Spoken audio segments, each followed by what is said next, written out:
Assalamualaikum warahmatullahi wabarakatuh. Selamat berjumpa kembali di kelas Ensiklopedia. Bersama saya, Memning, yang sering membawakan kelas Ensiklopedia buat kalian. Mulai saat ini akan ada sesuatu yang baru. Apa kira-kira? Ya, sesuatu yang baru itu adalah menggerakkan, mengaktifkan, dan mensematkan anggota OSIS SMP Negeri 1 Sukoharjo. So, untuk kali ini kita akan membawakan tentang sejarah atau ensiklopedia tentang listrik yang akan dibawakan oleh teman-teman kalian pengurus OSIS SMP Negeri 1 Sukoharjo. Assalamualaikum warahmatullahi wabarakatuh. Good morning, friends. Are you okay today? Well, let's pray that all of us will stay healthy and save life, especially in this dangerous pandemic, COVID-19.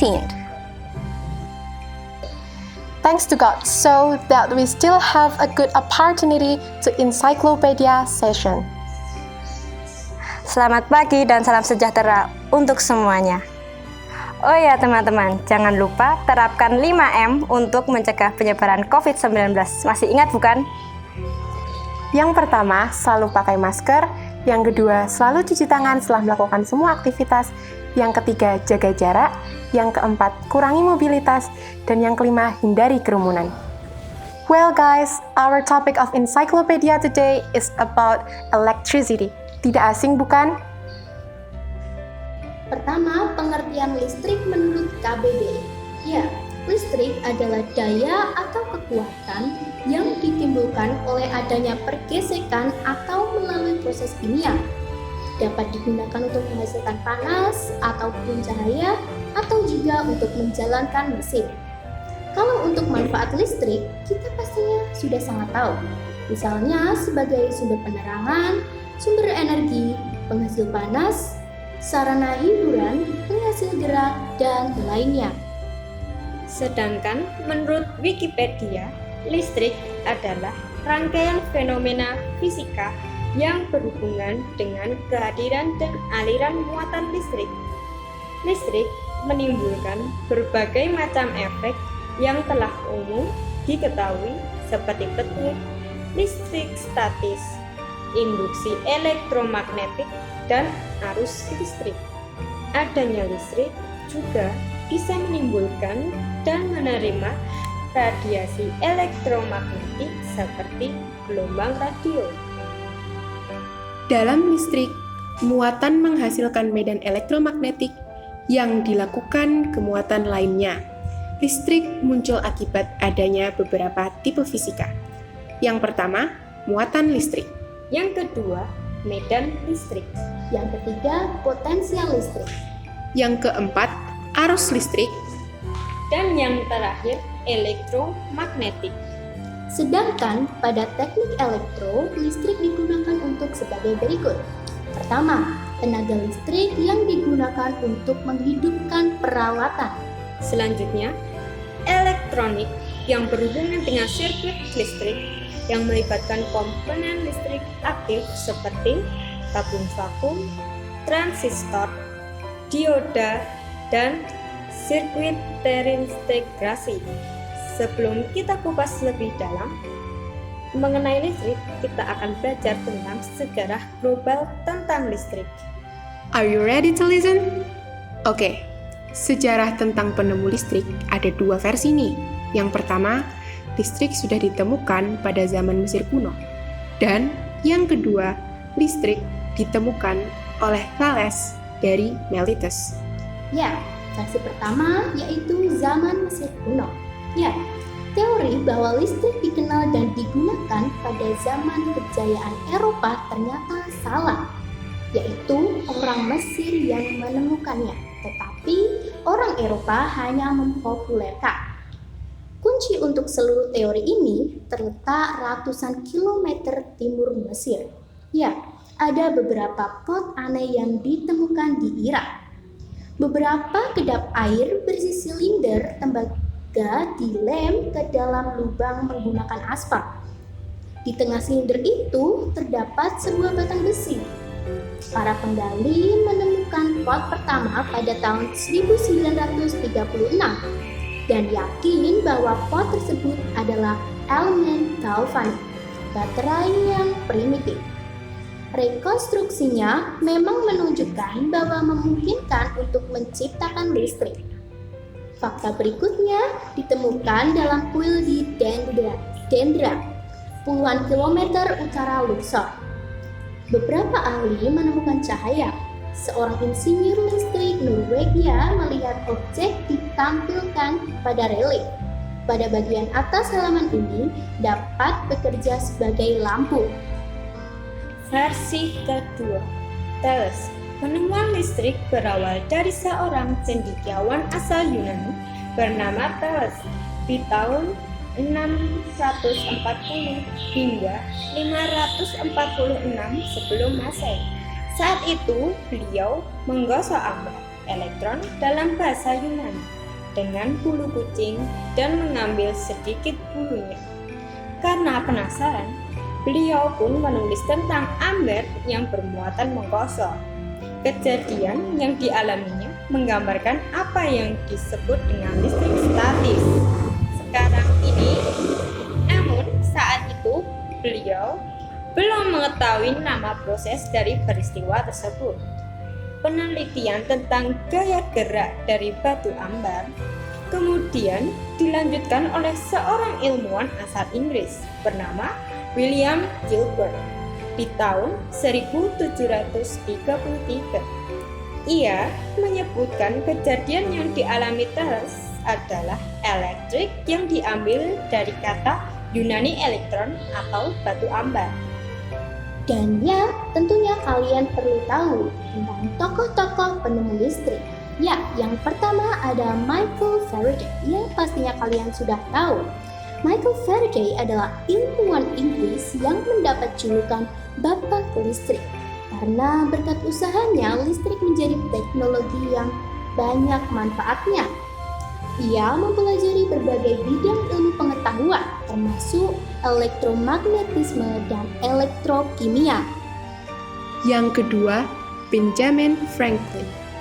Dikenal sebagai salah satu tokoh yang berperan besar dalam mendirikan negara Amerika Serikat. Dia juga terkenal sebagai salah satu penemu dan juga ilmuwan. Sebagai ilmuwan, Franklin terkenal dengan penyelidikan dasar tentang listrik dan cahaya. Bersamaan dengan itu, dia juga menciptakan berbagai penemuan yang punya banyak manfaat, termasuk tungku Franklin, lensa dengan fokus ganda, dan pistol cahaya. Dua penemuannya yang disebut terakhir masih digunakan orang hingga saat ini loh. Yang ketiga, Hans Christian Ørsted. Ialah seorang ahli fisika dan kimia Denmark yang dipengaruhi pemikiran Immanuel Kant. Ia menemukan hubungan antara listrik dan magnetisme dalam eksperimen yang sangat sederhana pada tahun 1820. Ia menunjukkan bahwa kawat yang dialiri arus listrik dapat menolak jarum magnet kompas. Ørsted tidak menawarkan penjelasan yang memuaskan untuk fenomena ini. Ia pun tidak mencoba menghadirkan fenomena tersebut dalam kerangka matematis. Friends, now we will talk about the history of electricity in Indonesia, our beloved country. Sejarah kelistrikan Indonesia sebenarnya telah dimulai pada akhir abad ke-19. Pada saat beberapa perusahaan Belanda, antara lain pabrik gula dan pabrik teh, mendirikan pembangkit tenaga listrik untuk keperluan sendiri. Kelistrikan untuk umum mulai ada pada saat perusahaan swasta Belanda, yaitu NV9, yang semula bergerak di bidang gas, memperluas usahanya di bidang penyediaan listrik untuk umum. Pada tahun 1927, pemerintah Belanda membentuk Landswaterkrachtsbedrijven atau LWB, yaitu perusahaan listrik negara yang mengelola PLTA Pengan, PLTA Lamajan, PLTA Bengkok Dago, PLTA Ubruk dan juga Keracak di Jawa Barat, PLTA Giringan di Madiun, PLTA Tes di Bengkulu, PLTA Tonsea Lama di Sulawesi Utara, dan juga PLTU di Jakarta. Selain itu, di beberapa kota praja dibentuk perusahaan-perusahaan listrik kota praja. Setelah Belanda menyerah kepada Jepang dalam Perang Dunia Kedua, maka Indonesia dikuasai oleh Jepang. Perusahaan listrik dan gas juga diambil alih oleh Jepang. Dan semua personil dalam perusahaan listrik tersebut diambil alih oleh orang-orang Jepang. Dengan jatuhnya Jepang ke tangan sekutu dan diproklamasikannya kemerdekaan Indonesia pada tanggal 17 Agustus 1945, kesempatan yang baik ini dimanfaatkan oleh pemuda dan buruh listrik dan gas untuk mengambil alih perusahaan-perusahaan listrik dan gas yang dikuasai oleh Jepang. Setelah berhasil merebut perusahaan listrik dan gas dari tangan Jepang, pada bulan September 1945, suatu delegasi dari buruh atau pegawai listrik dan gas menghadap pimpinan KNI Pusat, yang pada waktu itu diketahui oleh M. Kasman Singodimedjo, untuk melaporkan hasil perjuangan mereka. Setelah berhasil merebut perusahaan listrik dan gas dari tangan Jepang, pada bulan September 1945, suatu delegasi dari buruh atau pegawai listrik dan gas menghadap pimpinan KNI Pusat, yang pada waktu itu diketahui oleh M. Kasman Singodimedjo, untuk melaporkan hasil perjuangan mereka. Selanjutnya, delegasi bersama-sama dengan pimpinan KNI Pusat menghadap Presiden Soekarno untuk menyerahkan perusahaan-perusahaan listrik dan gas kepada pemerintah Republik Indonesia. Penyerahan tersebut diterima oleh Presiden Soekarno dan kemudian dengan penetapan pemerintah nomor 1 tahun 1945 tanggal 27 Oktober 1945. Dibentuklah Jawatan Listrik dan Gas di bawah Departemen Pekerjaan Umum dan Tenaga. Setelah melewati rentang waktu 70 tahun, menjelang akhir tahun 2015, rasio elektrifikasi Indonesia mencapai 87%. Angka ini meningkat pesat dalam 5 tahun terakhir. Dibandingkan tahun 2010 yang baru mencapai 67, rasio elektrifikasi nasional telah naik 20%. Dalam 5 tahun ke depan, kebutuhan listrik akan tumbuh sebesar rata-rata 8,7% per tahun. Dengan target rasio elektrifikasi sebesar 95% pada akhir tahun 2019. Untuk mempercepat dan mendorong keberhasilan pembangunan ketenaga listrikan, pada awal Mei tahun 2015, Presiden Joko Widodo meluncurkan program 35.000 MW di Yogyakarta. Proyek ini bukanlah proyek ambisius, akan tetapi merupakan hutang kepada masyarakat yang mengalami defisit. Proyek ini bukanlah proyek ambisius, akan tetapi merupakan hutang kepada masyarakat yang mengalami defisit listrik.